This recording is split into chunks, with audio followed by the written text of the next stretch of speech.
ആകാശവാണി. നമസ്കാരം. പ്രാദേശിക വാർത്തകൾ വായിക്കുന്നത് വിജേഷ്.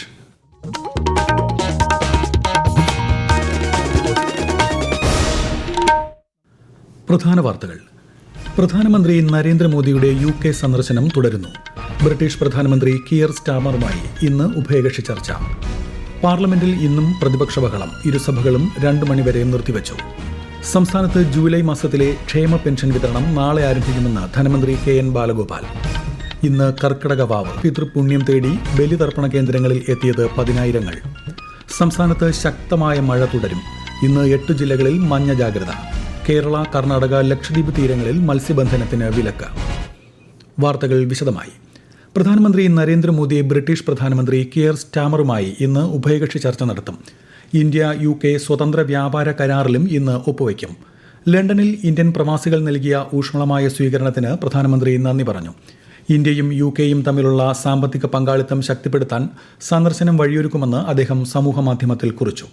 വിദേശ പര്യടനത്തിന്റെ 2ാം ഘട്ടത്തിൽ മാൽദീവ്സിലെത്തുന്ന പ്രധാനമന്ത്രി പ്രസിഡന്റ് മുഹമ്മദ് മുയിസുമായി കൂടിക്കാഴ്ച നടത്തും.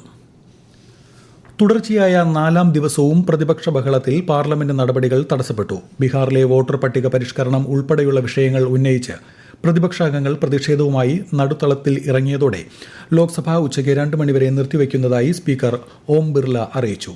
പ്രതിപക്ഷ ബഹളം രൂക്ഷമായതോടെ രാജ്യസഭയും 2 മണിവരെ നിർത്തിവച്ചു. ജൂലൈ മാസത്തിലെ ക്ഷേമ പെൻഷൻ വിതരണം നാളെ ആരംഭിക്കുമെന്ന് ധനമന്ത്രി KN ബാലഗോപാൽ. ഇതിനായി 831 കോടി രൂപ അനുവദിച്ചു. 62 ലക്ഷത്തോളം പേർക്കാണ് 1600 രൂപ വീതം ലഭിക്കുന്നത്. ഇന്ന് കർക്കിടക വാവ്. തിരുവിതാംകൂർ ദേവസ്വം ബോർഡിന് കീഴിലെ ക്ഷേത്രങ്ങളിലും മറ്റ് പ്രധാന കേന്ദ്രങ്ങളിലും ഉൾപ്പെടെ പിതൃമോക്ഷം തേടി പതിനായിരങ്ങളാണ് ബലിതർപ്പണത്തിന് എത്തുന്നത്. സംസ്ഥാനത്ത് ആലുവ, മണപ്പുറം, പെരുമ്പാവൂർ, ചേലാമറ്റം, വയനാട് തിരുനെല്ലി, വരയ്ക്കൽ കടപ്പുറം, തിരുനാവായ നാവാമുകുന്ദ ക്ഷേത്രം, തിരുവല്ലം, ശംഖുമുഖം, തിരുമുല്ലാവാരം, പമ്പ, ത്രിവേണി തുടങ്ങിയ ഇടങ്ങളിൽ പിതൃതർപ്പണ കർമ്മങ്ങൾ നടക്കുന്നുണ്ട്. ശക്തമായ നീരൊഴുക്കുള്ളതിനാൽ പത്തനംതിട്ടയിൽ പമ്പ, അച്ചൻകോവിൽ, മണിമല നദികളിൽ ജാഗ്രതാ നിർദ്ദേശം നൽകി. ഭാരതപ്പുഴ, പെരിയാർ തുടങ്ങിയ നദീതീരങ്ങളിലും പാപനാശം, പയ്യാമ്പലം ഉൾപ്പെടെയുള്ള കടലോരങ്ങളിലും ബലിതർപ്പണത്തിന് എത്തുന്നവർ ജാഗ്രത പുലർത്തണം. കർക്കിടക വാവ് ബലിയോട് അനുബന്ധിച്ച് KSRTC പ്രത്യേക സർവീസുകൾ നടത്തുന്നുണ്ട്. കൊച്ചി മെട്രോയും കൂടുതൽ ട്രെയിനുകൾ ഓടിക്കും. ബലിതർപ്പണത്തിന് പ്രശസ്തമായ വയനാട് ജില്ലയിലെ തിരുനെല്ലിയിൽ കർക്കിടക വാവ് ബലിക്ക് വൻ തിരക്ക്. അയൽ സംസ്ഥാനങ്ങളിൽ നിന്നും നിരവധി പേരാണ് തിരുനെല്ലിയിലെത്തിയത്. കൂടുതൽ വിവരങ്ങളുമായി ആകാശവാണി വയനാട് ജില്ലാ പ്രതിനിധി അരുൺ വിൻസെന്റ്. തെക്കൻ കാശി എന്നറിയപ്പെടുന്ന തിരുനെല്ലിയിൽ പുലർച്ചെ 3 മണിയോടെ ബലിതർപ്പണ ചടങ്ങുകൾ ആരംഭിച്ചു. പ്രതികൂല കാലാവസ്ഥയും അവഗണിച്ച് ജില്ലക്കകത്തുനിന്നും പുറത്തുനിന്നും തമിഴ്നാട്, കർണാടക എന്നീ സംസ്ഥാനങ്ങളിൽ നിന്നുമായി ആയിരങ്ങളാണ് പാപനാശനക്കരിയിൽ ബലിതർപ്പണത്തിനായി എത്തിയത്. സ്വകാര്യ വാഹനങ്ങൾ ഉൾപ്പെടെ ക്ഷേത്രത്തിലേക്ക് എത്തിക്കുവാൻ വിപുലമായ ക്രമീകരണങ്ങളായിരുന്നു ഇത്തവണ ദേവസ്വം ഏർപ്പെടുത്തിയത്. പിതൃക്കളുടെ മോക്ഷത്തിനായി എല്ലാ ദിവസവും ബലിതർപ്പണം നടത്തുന്ന ക്ഷേത്രം കൂടിയാണ് തിരുനെല്ലി. ഒരേ സമയം 500-ലധികം ആളുകൾക്ക് ബലിതർപ്പണം നടത്താനുള്ള എല്ലാ സൗകര്യങ്ങളും പാപനാശനക്കരിയിൽ ഒരുക്കിയിരുന്നു. ബലിതർപ്പണത്തിനായി 10ഓളം വാദ്യന്മാരെയും വിന്യസിച്ചിരുന്നു. അന്തരിച്ച മുൻ മുഖ്യമന്ത്രിയും മുതിർന്ന കമ്മ്യൂണിസ്റ്റ് നേതാവുമായ VS അച്യുതാനന്ദന് വിട ചൊല്ലി കേരളം. സംസ്കാരം പൂർണ്ണ ഔദ്യോഗിക ബഹുമതികളോടെ ഇന്നലെ ആലപ്പുഴ വലിയ ചുടുകാട്ടിൽ നടന്നു. തിരുവനന്തപുരത്ത് നിന്നും ഏകദേശം 29 മണിക്കൂർ കൊണ്ടാണ് വിലാപയാത്ര പുന്നപ്രയിലെ വസതിയിൽ എത്തിയത്. വൻ ജനസാഗരമാണ് പാതയോരങ്ങളിൽ കാത്തുനിന്ന് ജനകീയ നേതാവിന് യാത്രാമൊഴി ചൊല്ലിയത്. കാസർഗോഡ് ചെറുവത്തൂർ വീരമലക്കുന്നിൽ ദേശീയപാതയിലേക്ക് മണ്ണിടിഞ്ഞതിനെ തുടർന്ന് ഗതാഗത നിയന്ത്രണം ഏർപ്പെടുത്തിയതായി ജില്ലാ കളക്ടർ. ദേശീയപാത അതോറിറ്റിയുടെ സുരക്ഷാ റിപ്പോർട്ട് ലഭിക്കുന്നതുവരെ ഗതാഗത നിയന്ത്രണം തുടരും. വീരമലക്കുന്ന് റൂട്ടിലൂടെ വലിയ വാഹനങ്ങളും ലോറികളും മാത്രം ശക്തമായ സുരക്ഷാ മുൻകരുതലോടെ കടത്തിവിടും. എല്ലാ യാത്രാവാഹനങ്ങളും പകരമുള്ള വഴികളിലേക്ക് തിരിഞ്ഞു പോകേണ്ടതാണെന്ന് കളക്ടർ അറിയിച്ചു. തിരുവനന്തപുരം ജില്ലയിൽ മുണ്ടിനീര് ബാധിക്കുന്നവരുടെ എണ്ണം വീണ്ടും ഉയരുന്നു. വിദ്യാർത്ഥികളെയാണ് രോഗം കൂടുതൽ ബാധിക്കുന്നത്. ആരോഗ്യവകുപ്പിന്റെ കണക്കനുസരിച്ച് ഈ മാസം 117 പേർക്ക് മുണ്ടിനീര് സ്ഥിരീകരിച്ചു. സംസ്ഥാനത്താകെ 475 കേസുകളാണ് ഈ മാസം കണ്ടെത്തിയത്. ലോക മുങ്ങിമരണ നിവാരണ ദിനമായ നാളെ മുങ്ങിമരണങ്ങൾക്കെതിരെ തിരുവനന്തപുരത്ത് സംഘടിപ്പിക്കുന്ന പ്രചാരണ പരിപാടി മന്ത്രി V ശിവൻകുട്ടി ഉദ്ഘാടനം ചെയ്യും. ജീവനം ജീവനോട് ജാഗ്രതയുടെ യുദ്ധം എന്ന പേരിൽ ജില്ലാ ഭരണകൂടമാണ് പ്രചാരണ പരിപാടി സംഘടിപ്പിക്കുന്നത്. ഇതോടനുബന്ധിച്ച് ജില്ലയിലെ എല്ലാ സ്കൂളുകളിലും പ്രതിജ്ഞ ചൊല്ലും. ഈ വാർത്തകൾ ആകാശവാണിയിൽ നിന്ന്. ആകാശവാണി വാർത്തകളും വാർത്താ അധിഷ്ഠിത പരിപാടികളും All India Radio News Thiruvananthapuram YouTube ചാനലിലും @All India Radio News Thiruvananthapuram Facebook പേജിലും AIR News _തിരുവനന്തപുരം ഇൻസ്റ്റഗ്രാം അക്കൌണ്ടിലും @AIR News _TVM X ഹാൻഡിലും ലഭ്യമാണ്. പ്രധാനമന്ത്രി നരേന്ദ്രമോദി ആകാശവാണിയിലൂടെ ജനങ്ങളുമായി ആശയങ്ങൾ പങ്കുവയ്ക്കുന്ന പ്രതിമാസ റേഡിയോ പ്രഭാഷണ പരിപാടി മൻ കി ബാത്ത് ഈ മാസം 27 രാവിലെ 11 മണിക്ക് പ്രക്ഷേപണം ചെയ്യും.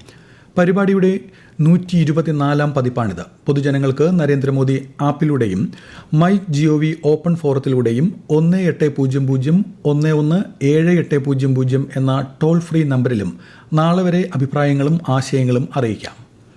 +1 പ്രവേശനത്തിന് സ്കൂളും വിഷയവും മാറാൻ ട്രാൻസ്ഫർ അലോട്ട്മെന്റ് വഴിയുള്ള പ്രവേശനം നാളെ രാവിലെ 10-ന് ആരംഭിക്കും. ഹയർ സെക്കൻഡറി വകുപ്പിന്റെ hscap.kerala.gov.in എന്ന വെബ്സൈറ്റിൽ പട്ടിക പരിശോധിക്കാം. തിങ്കളാഴ്ച വൈകിട്ട് 4 വരെയാണ് പ്രവേശനം. ബാക്കി വരുന്ന സീറ്റിൽ 30-ന് മെറിറ്റ് അടിസ്ഥാനത്തിൽ തത്സമയ പ്രവേശനം നടത്തും. ഓരോ സ്കൂളിലും മിച്ചമുള്ള സീറ്റിന്റെ വിശദാംശം 29-ന് വെബ്സൈറ്റിൽ പ്രസിദ്ധീകരിക്കും. എൻഡോസൾഫാൻ ദുരിതബാധിതർക്കായുള്ള മുഴുവൻ സേവനങ്ങളും ഒരു കുടക്കീഴിൽ കൊണ്ടുവരുന്നതിനായി സഹജീവനം സ്നേഹഗ്രാമം പദ്ധതിയുടെ പ്രവർത്തനങ്ങൾ കാസർഗോഡ് ജില്ലയിൽ പുരോഗമിക്കുന്നു. കൂടുതൽ വിവരങ്ങളുമായി ആകാശവാണി കാസർഗോഡ് ജില്ലാ പ്രതിനിധി പി ജഗന്നിവാസൻ.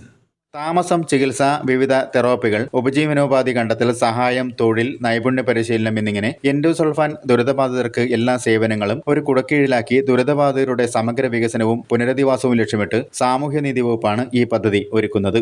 ഇതിനായി സഹജീവനം സ്നേഹഗ്രാമത്തിന്റെ 2ാം ഘട്ട പ്രവർത്തനങ്ങൾ പുരോഗമിക്കുന്നു. പ്ലാന്റേഷൻ കോർപ്പറേഷൻ നഷ്ടപരിഹാരമായി മൂളിയാർ ഗ്രാമപഞ്ചായത്തിൽ അനുവദിച്ച 25 ഏക്കർ സ്ഥലത്താണ് സ്നേഹഗ്രാമം ഒരുങ്ങുന്നത്. F-35 വിമാനം തകരാറിലായ ഘട്ടത്തിൽ പൂർണ്ണ സഹായം നൽകിയ തിരുവനന്തപുരം അന്താരാഷ്ട്ര വിമാനത്താവളത്തിന് നന്ദി പറഞ്ഞ് UK സൈനികർ മടങ്ങി. UK fire force flight lieutenant Tom Sawyer നേരിട്ടെത്തി റോയൽ എയർഫോഴ്സിന്റെ ഉപഹാരവും കൈമാറി. രാത്രി 9:30 17-അംഗ സംഘം റോയൽ എയർഫോഴ്സിന്റെ A400 വിമാനത്തിൽ മടങ്ങി. സംസ്ഥാനത്ത് ശക്തമായ മഴ തുടരും. ഇന്ന് 8 ജില്ലകളിൽ കേന്ദ്ര കാലാവസ്ഥാ വകുപ്പ് മഞ്ഞ ജാഗ്രത പ്രഖ്യാപിച്ചു. കേരള, കർണാടക, ലക്ഷദ്വീപ് തീരങ്ങളിൽ ഈ മാസം 27 വരെ മത്സ്യബന്ധനത്തിന് വിലക്കേർപ്പെടുത്തി. കണ്ണൂർ ജില്ലയിൽ ശക്തമായി തുടരുന്ന മഴ ജനജീവിതത്തെ ബാധിച്ചു. വഴിയോര കച്ചവടക്കാരും സാധനങ്ങൾ നടന്നു വിൽക്കുന്നവരുമാണ് ഏറെ ദുരിതത്തിൽ.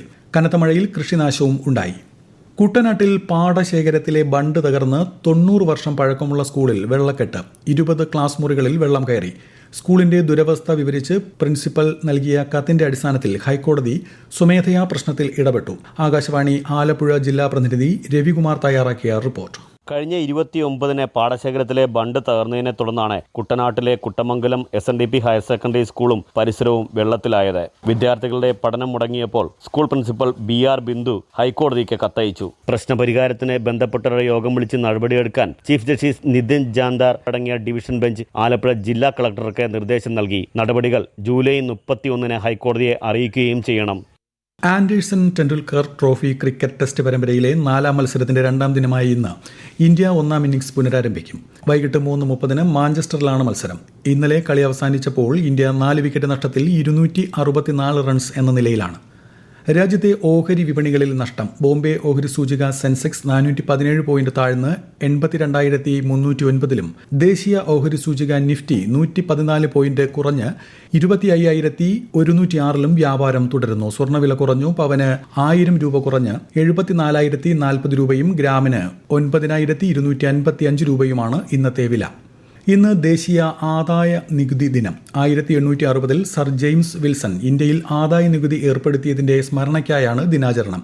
പുരോഗമനപരവും സ്വാശ്രയവുമായ രാഷ്ട്രത്തിന്റെ അടിത്തറ ശക്തിപ്പെടുത്തുന്നതിൽ പ്രതിബദ്ധതയുള്ള നികുതിദായകരുടെ സംഭാവനയ്ക്കുള്ള അംഗീകാരം കൂടിയാണ് ഈ ദിനം. പ്രധാന വാർത്തകൾ വീണ്ടും. പ്രധാനമന്ത്രി നരേന്ദ്രമോദിയുടെ UK സന്ദർശനം തുടരുന്നു. ബ്രിട്ടീഷ് പ്രധാനമന്ത്രി കെയർ സ്റ്റാർമറുമായി ഇന്ന് ഉഭയകക്ഷി ചർച്ച. പാർലമെന്റിൽ ഇന്നും പ്രതിപക്ഷ ബഹളം. ഇരുസഭകളും 2 മണിവരെ നിർത്തിവച്ചു. സംസ്ഥാനത്ത് ജൂലൈ മാസത്തിലെ ക്ഷേമ പെൻഷൻ വിതരണം നാളെ ആരംഭിക്കുമെന്ന് ധനമന്ത്രി KN ബാലഗോപാൽ. ഇന്ന് കർക്കിടകവാവ് പിതൃപുണ്യം തേടി ബലിതർപ്പണ കേന്ദ്രങ്ങളിലെത്തിയത് 10,000-ങ്ങൾ. സംസ്ഥാനത്ത് ശക്തമായ മഴ തുടരും. ഇന്ന് 8 ജില്ലകളിൽ മഞ്ഞ ജാഗ്രത. കേരള, കർണാടക, ലക്ഷദ്വീപ് തീരങ്ങളിൽ മത്സ്യബന്ധനത്തിന് വിലക്ക്. പ്രാദേശിക വാർത്തകൾ കഴിഞ്ഞു. അടുത്ത വാർത്താ പ്രക്ഷേപണം 12:50-ന്.